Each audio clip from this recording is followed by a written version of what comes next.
महादेव सट्टा ऐप मामले की कर लेते हैं, जिसमें बड़ी कार्रवाई की गई है। ईडी ने 573 करोड़ की संपत्ति जब्त कर ली है। ईडी ने 3 करोड़ 29 लाख रुपए कैश बॉन्ड जब्त किए हैं। तो देखिए, ईडी ने 13 आरोपियों को गिरफ्तार भी किया है।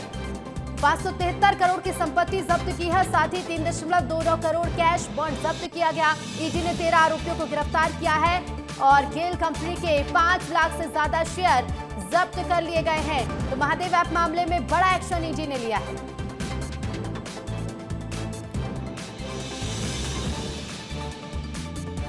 ईडी ने अरबों की संपत्ति जब्त कर ली और इसके साथ ही एक और बड़ा खुलासा, महादेव बैटिंग ऐप मामले में अवैध कमाई का विदेश में निवेश का खुलासा हुआ है। अवैध कमाई का विदेश में निवेश किया जा रहा था। महादेव बैटिंग ऐप मामले में बड़ा खुलासा है। अवैध कमाई का विदेश में निवेश हो रहा था। दूसरे देशों की कंपनियों में निवेश का खुलासा हुआ है। बेनामी बैंक खातों के जरिए छिपाया गया और घुमाया गया। विदेश में एफपीआईएस के नाम पर निवेश किया गया। विदेश से भारत में शेयर बाजार में निवेश हुआ और वापस अपनी कंपनियों में लेन देन का खेल होता था। तो फिलहाल देखिए, ईडी मामले की जांच कर रही है। 16 अप्रैल को ईडी ने छापेमारी की थी, कई इलाकों में छापेमारी, और उसके बाद बड़ा खुलासा हुआ। सीधे रुख करेंगे, संवाददाता खुमन साहू हमारे साथ जुड़ गए हैं। खुमन, जहां देखिए ईडी की जांच में बड़े खुलासे हुए हैं, अरबों की संपत्ति भी जब्त कर ली है, तो वही पता चला है कि विदेश में निवेश किया जा रहा था और फिर विदेश से भारत में शेयर में पैसे लगाए जा रहे थे। देखिए रितु, निश्चित तौर पर जिस तरीके से ईडी लगातार कार्रवाई कर रही है, परत दर परत कार्रवाई कर रही है, इससे ये साफ है कि आने वाले दिनों में और भी कई खुलासे होने वाले। लेकिन जिस तरीके से संपत्ति जब्त करने की कार्रवाई हुई है, गिरफ्तार करने की कार्रवाई हुई है, आने वाले दिनों में आपको और देखने को मिलेगा कि देश के साथ साथ बहुत सारे ऐसे जो इन्वेस्ट किए गए हैं बाहर, जो बेनाम संपत्ति जो महादेव सट्टा ऐप के माध्यम से विदेशों में जो इन्वेस्ट किया गया था, वो पैसा भी भारत लाने की कार्रवाई जो वो करते हुए पुलिस नजर आएगी। क्योंकि लगातार ईडी कार्रवाई कर रही है, क्योंकि बहुत सारे ऐसे राजनेता हैं, बहुत सारे ऐसे अधिकारी हैं, बहुत सारे जो महादेव सट्टा के प्रमोटर हैं, उनको गिरफ्तार करने का काम किया जा रहा है। तो आने वाले दिनों में आपको और भी बहुत सारे लोग गिरफ्तार जो है होते हुए दिखाई देंगे। इसके अलावा बहुत सारे ऐसे संपत्ति है जिसको सीज करते हुए ईडी नजर आएगी। जी बिल्कुल, देखना होगा खुमन कि आने वाले समय में क्या कुछ बड़े खुलासे हो पाते। फिलहाल शुक्रिया आपका जानकारी के लिए। और चलिए अब बात करेंगे मुख्यमंत्री विष्णुदेव साय की मैराथन बैठकों की। तो आज मंत्रालय में अलग अलग विभागों की समीक्षा करेंगे सीएम। लोक निर्माण विभाग के कार्यों की समीक्षा होगी। लोक स्वास्थ्य यांत्रिकी विभाग के कार्यों की समीक्षा मुख्यमंत्री करेंगे। गृह विभाग में आवास आवंटन को लेकर भी बैठक ली जाएगी। तो देखिए, सीएम विष्णुदेव साय मैराथन बैठकें करेंगे आज। मंत्रालय में अलग अलग विभागों की समीक्षा होगी। लोक निर्माण विभाग के कार्यों की समीक्षा भी सीएम करेंगे और साथ ही लोक स्वास्थ्य यांत्रिकी विभाग के कार्यों की समीक्षा होगी। गृह विभाग में आवास आवंटन पर चर्चा होगी।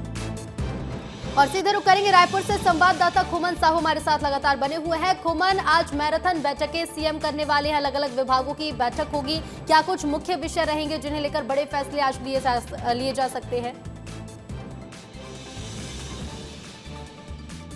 देखिए रितु, आज मैराथन बैठक जिस तरीके से सुबह 11:30-12 बजे से शुरू होने वाली है, मुख्यमंत्री दिल्ली से लौटे, उसके बाद जिस तरीके से प्रदेश में प्रशासनिक कसावट लाने के लिए मुख्यमंत्री लगातार इस तरीके की बैठक करते रहते हैं। लेकिन जो पीडब्ल्यूडी विभाग की आज बैठक करने वाले हैं, आगामी दिन में कैसे रोड को दुरुस्त करना है, क्योंकि बारिश होने वाली, तो बारिश के पहले कैसे रोड को पैच वर्क करना है, कैसे सुधार करना है, क्योंकि बहुत सारी दिक्कतें बरसात के दिनों में आम जनता को होती है। ऐसे में उन चीज़ों को ध्यान रखते हुए कैसे बेहतर सड़क प्रोवाइड कराया जाए आम जनता को, इस ओर आज की बैठक में समीक्षा होने वाली। इसके अलावा बहुत सारे ऐसे निर्माण कार्य होते हैं जो आधे अधूरे हो जाते हैं बारिश के कारण, तो उनको बारिश से पहले कैसे पूरा किया जाए, इसका दिशा निर्देश मुख्यमंत्री देते हुए नजर आने वाले हैं। इसके अलावा लोक स्वास्थ्य यांत्रिकी विभाग का भी बैठक होने वाला है, उसमें कैसे लोगों के स्वास्थ्य को बेहतर रखा जा सके, कैसे नई योजना ला सके, इस पर आज मुख्यमंत्री कहीं ना कहीं चर्चा करने वाले हैं। किस तरीके से क्या क्या योजनाएं चलाई जा रही है, किस तरीके से काम हो रहा है, कितने लोगों को अब तक लाभ मिला है, आगामी दिनों की स्वास्थ्य विभाग की क्या कुछ रणनीति है। इसके अलावा जो आवास आवंटन की बात है, क्योंकि लगातार सर्वे का काम जारी है, सर्वे में किस तरीके से जो आवेदन है वो आ रहा है रितु। इसके अलावा आगामी दिनों में कैसे गरीबों को आवास, बिल्कुल खुमन, और देखना होगा कि आज जब लगातार बैठकों का दौर चलेगा तो इन बैठकों में क्या महत्वपूर्ण फैसले लिए जाते हैं और क्या कुछ बदलाव होता है। फिलहाल शुक्रिया खुमन आपका जानकारी के लिए। और इधर कांग्रेस प्रदेश कार्यकारिणी की भी आज बैठक होनी है। कांग्रेस प्रदेश कार्यालय में राजीव भवन में बैठक होगी। दोपहर 12:30 बजे कार्यकारिणी की बैठक होगी। पीसीसी चीफ दीपक बैज, भूपेश बघेल बैठक में मौजूद रहेंगे। कांग्रेस के सह प्रभारी विजय जांगेड़, कांग्रेस कार्यकारिणी के सदस्य भी मौजूद रहेंगे। बैठक में आगामी रणनीतियों को लेकर चर्चा की जाएगी। तो कांग्रेस प्रदेश कार्यकारिणी की आज बैठक होगी। प्रदेश कार्यालय राजीव भवन में बैठक होगी। और इसी बीच खबर सुकमा से है, जहां विस्फोटक के साथ 4 नक्सलियों को गिरफ्तार किया गया है। आईईडी लगाने के लिए रैकी कर रहे थे।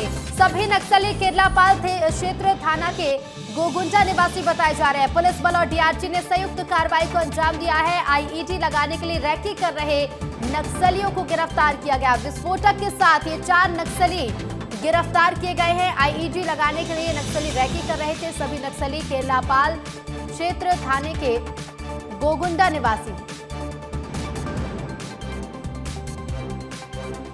और इसी बीच खबर बिलासपुर से है, जहां तालाब में 2 बहनें डूब गई। एक मासूम की मौत हो गई तो वहीं एक गंभीर रूप से घायल है।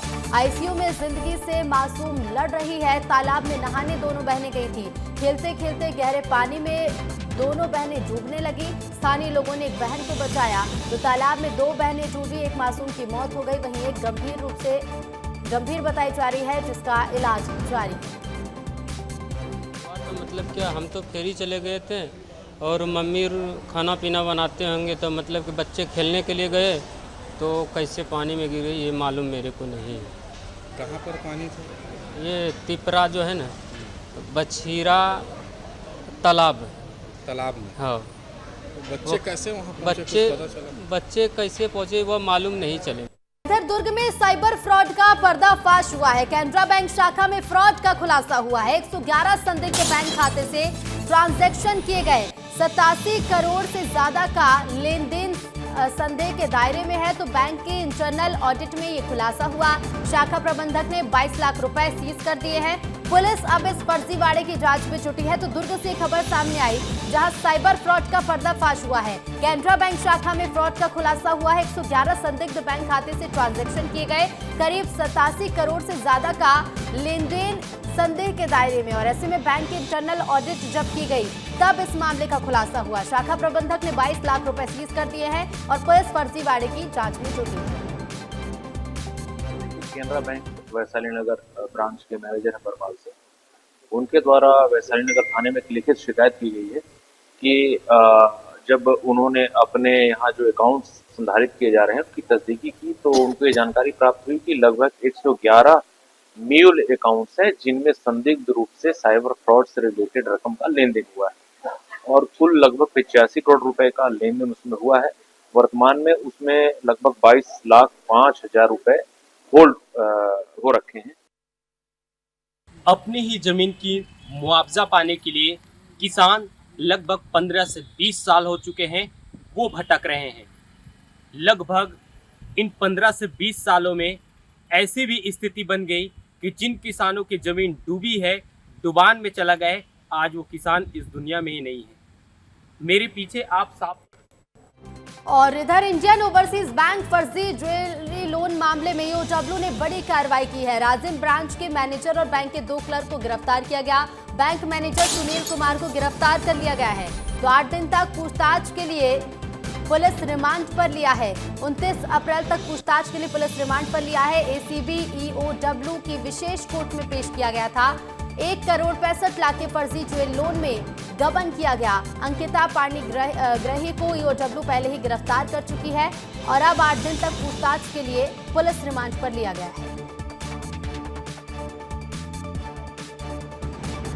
इधर रायपुर में अवैध कालाबाजारी के खिलाफ बड़ी कार्रवाई की गई। छापेमारी में ज्वलनशील पदार्थ जब्त किया गया। 4 आरोपियों को गिरफ्तार भी कर लिया गया है। जब्त सामान की कीमत करीब 28 लाख रुपए है। तो अवैध कालाबाजारी के खिलाफ बड़ी कार्रवाई को रायपुर में अंजाम दिया गया। छापेमारी में ज्वलनशील पदार्थ जब्त किया गया है। 4 आरोपियों को गिरफ्तार कर लिया गया।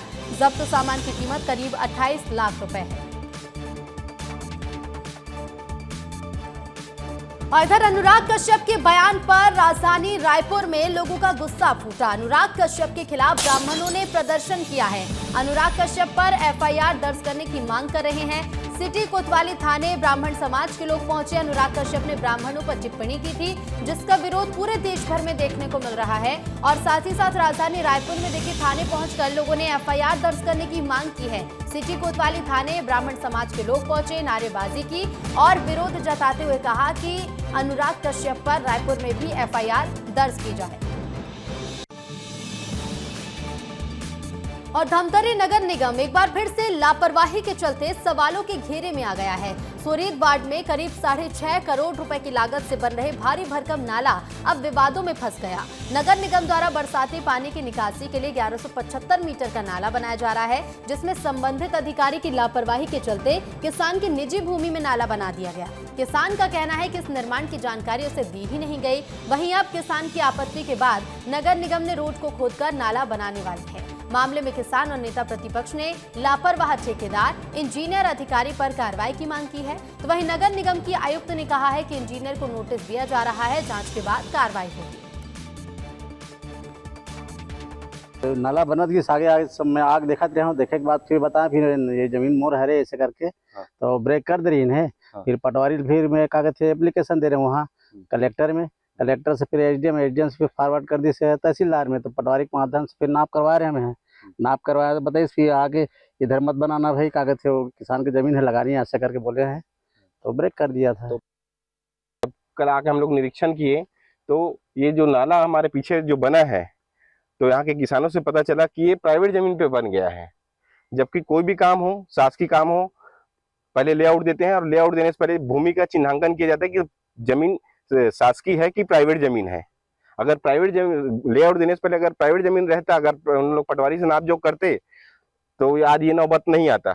आज सोरीद के SRLM सेंटर से कॉलेज के मेन गेट के पीछे तक ये नाले का निर्माण किया जा रहा है। इसका मुख्य उद्देश्य पानी को STP तक कनेक्ट जो करने वाला नाला है उसमें जोड़ना है, और कुछ प्राइवेट लैंड आना पता चला है, इसके लिए हम लोग डाइवर्ट करके उस नाले को कनेक्ट करेंगे। और खबर अब राजधानी रायपुर से, जहां अवैध रूप से गैस सिलेंडर का भंडारण करने वाला आरोपी धनेंद्र सोनी पुलिस की गिरफ्त में है। खबर यह है कि आरोपी ने एक प्लॉट में कमर्शियल गैस सिलेंडर का भंडारण कर रखा था। तो वहीं सूचना पर जांच के दौरान आरोपी के कब्जे से पूर्ति gas, CG gas, Indane gas, Bharat gas, HP gas समेत 209 कमर्शियल गैस सिलेंडर जब्त किए गए हैं। खमतराई थाना पुलिस ने कार्रवाई की। जब्त सामान की कीमत करीब 7,50,000 रुपए आंकी गई है। SCCL चिरमिरी प्रबंधन स्वच्छता के नाम पर हर साल करोड़ों रुपए खर्च करता है। कोयलांचल नगरी चिरमिरी के SCCL महाप्रबंधक कार्यालय के पास बने तालाब में ही गंदगी का अंबार लगा है, जिससे इस बात का अंदाजा लगाया जा सकता है कि SCCL सफाई व्यवस्था किस प्रकार से चल रही है। अब देखने वाली बात होगी कि SCCL महाप्रबंधक कार्यालय से लगे तालाब की सफाई कब हो पाएगी। भी हम जिला MCB के अंतर्गत आने वाले कोयलांचल नगरी चिरमिरी में आए हैं। आपको बता दें कि कोयलांचल नगरी चिरमिरी का जिस जगह पे अभी हम खड़े हैं, ये चिरमिरी SCCL महाप्रबंधक कार्यालय का परिसर है। और यहाँ पर SCCL ने एक तालाब को बनवाया था, और इस तालाब की स्वच्छता की जिम्मेदारी भी जो होती है पूरी तरह से वो SCCL चिरमिरी प्रबंधन की होती है। लेकिन आपको बता दें कि यहाँ पर किस प्रकार से गंदगी चारों तरफ फैली हुई है। कैमरामैन से चाहूंगा कि पूरी गंदगी को दिखाएं, और किस प्रकार से इस तालाब में पूरी काई जमी हुई है। और इस तालाब में सबसे बड़ी बात है कि यहीं से जितने भी SCCL के अधिकारी रहते हैं, प्रबंधक रहते हैं, सब इसी पास की सड़क से जाते आते रहते हैं, किनारे से ही जाते रहते हैं। लेकिन इस गंदगी को इनको शायद दिखाई नहीं देता है। देखने वाली बात होगी कि कोल इंडिया और SCCL में बैठे उच्च अधिकारी आखिर इस पर किस प्रकार से संज्ञान लेते हैं, और कब इसकी स्वच्छता कराई जाएगी, सुनिश्चित कराई जाएगी, ये तो आने वाला समय बताएगा। विस्तार न्यूज के लिए जिला MCB से अविनाश चंद की रिपोर्ट। और चलिए आगे बढ़ेंगे, अगली खबर का रुख करेंगे। छत्तीसगढ़ में पड़ रही भीषण गर्मी और लगातार बढ़ते तापमान को लेकर राज्य भर के स्कूली बच्चों की तबीयत अब बिगड़ने लगी है। लिहाजा अब स्कूलों में गर्मी की छुट्टी की मांग उठ रही है। गर्मी की छुट्टी देने की मांग को लेकर छत्तीसगढ़ प्राइवेट स्कूल एसोसिएशन ने मुख्यमंत्री विष्णुदेव साय को एक पत्र लिखा। बता दें, इस पत्र में प्रदेश के सभी स्कूलों में तत्काल ग्रीष्मकालीन अवकाश घोषित करने की मांग की गई। एसोसिएशन अध्यक्ष राजीव गुप्ता द्वारा भेजे गए इस पत्र में कहा गया कि वर्तमान में प्रदेश का तापमान 42 डिग्री सेल्सियस से ऊपर पहुंच गया है, जिससे खासकर नर्सरी से लेकर कक्षा 5वीं तक के बच्चों को स्वास्थ्य संबंधी समस्याओं का सामना करना पड़ रहा है। इससे स्कूल प्रबंधन और अभिभावकों दोनों में चिंता का माहौल है। अब ऐसे में एसोसिएशन ने आग्रह किया है कि राज्य सरकार तुरंत प्रभाव से सभी शासकीय और निजी स्कूलों के लिए गर्मी की छुट्टियां घोषित करे। छत्तीसगढ़ में धर्मांतरण पर सियासी पारा गरमाया हुआ है। आदिवासियों के हिंदू होने पर बीजेपी कांग्रेस आमने सामने आ चुके हैं। बीजेपी जहां आदिवासियों को असली हिंदू बता रही है, तो कांग्रेस नेता बीजेपी के इस बयान पर तंज कसते नजर आ रहे हैं। और सभी आदिवासियों को हिंदू मानने से इनकार भी कर रहे हैं। हमारी इस रिपोर्ट में देखिए। देश में आदिवासी बनाम वनवासी की चर्चा समय समय पर होती रहती है। कई लोग आदिवासियों को हिंदुओं से पृथक मानते हैं, जबकि एक बड़ा धड़ा इस पक्ष की पैरवी करता है कि आदिवासी हिंदू ही हैं। धर्मांतरण के मुद्दे पर भी आदिवासियों को हमेशा से घेरा गया। अब छत्तीसगढ़ के मुख्यमंत्री विष्णुदेव साय ने एक धर्मांतरण को लेकर आदिवासी समुदाय की धार्मिक परंपराओं और उनकी हिंदू पहचान पर जोर दिया। उन्होंने कहा कि आदिवासी सबसे बड़े हिंदू हैं और उनकी धार्मिक मान्यताएं हिंदू धर्म के साथ गहराई से जुड़ी हुई है। आज भी कई ऐसी एजेंसियां देश को तोड़ने का काम कर रही हैं, सनातन को कमजोर करने का काम कर रही हैं और जो आदिवासी हैं उनको भड़काने का प्रयत्न चल रहा है कि आदिवासी हिंदू नहीं है, जो कि सर्वथा गलत है। मुख्यमंत्री साय के इस बयान से आदिवासी समुदाय की धार्मिक और सांस्कृतिक पहचान को लेकर एक नई चर्चा शुरू हो चुकी है। प्रदेश की प्रमुख विपक्षी पार्टी कांग्रेस के नेता आदिवासियों को हिंदू नहीं मानते। पूर्व मुख्यमंत्री भूपेश बघेल ने तंज कसा और कहा कि मुख्यमंत्री को संविधान पढ़ लेना चाहिए। आदिवासियों को हिंदू बताने से उनका आरक्षण खत्म हो जाएगा। उधर प्रदेश के पूर्व उप मुख्यमंत्री टी.एस. सिंहदेव का कहना है कि आदिवासी मूलतः हिंदू हैं, लेकिन सभी आदिवासी हिंदू नहीं। कई आदिवासियों ने दूसरा धर्म भी अपना लिया है। आदिवासी मूलतः हिंदू है, वो परंपरागत अपनी पूजा करते हैं, प्रकृति पूजा करते हैं और मूल रूप से उनको हिंदू समाज का हिस्सा माना जाता है। कुछ ट्राइबल समाज के लोगों ने ईसाई धर्म भी अपनाया है, दूसरा धर्म भी अपनाया है। तो हर ट्राइबल हिंदू है ऐसा नहीं, पर मूल रूप से अधिकांश आदिवासी समाज के जो हैं वो हिंदू। कोई हिंदू छोटा, कोई हिंदू बड़ा कैसे हो सकता है? हिंदू तो हिंदू, सब हिंदू एक बराबर होते हैं। छत्तीसगढ़ बनने के बाद से धर्मांतरण और आदिवासियों के विकास को लेकर लंबे वक्त से सियासी बहस चल रही है। राज्य को बने 24 साल हो चुके हैं, उसके बाद भी ये सियासी बहस का दौर थमता दिखाई नहीं देता।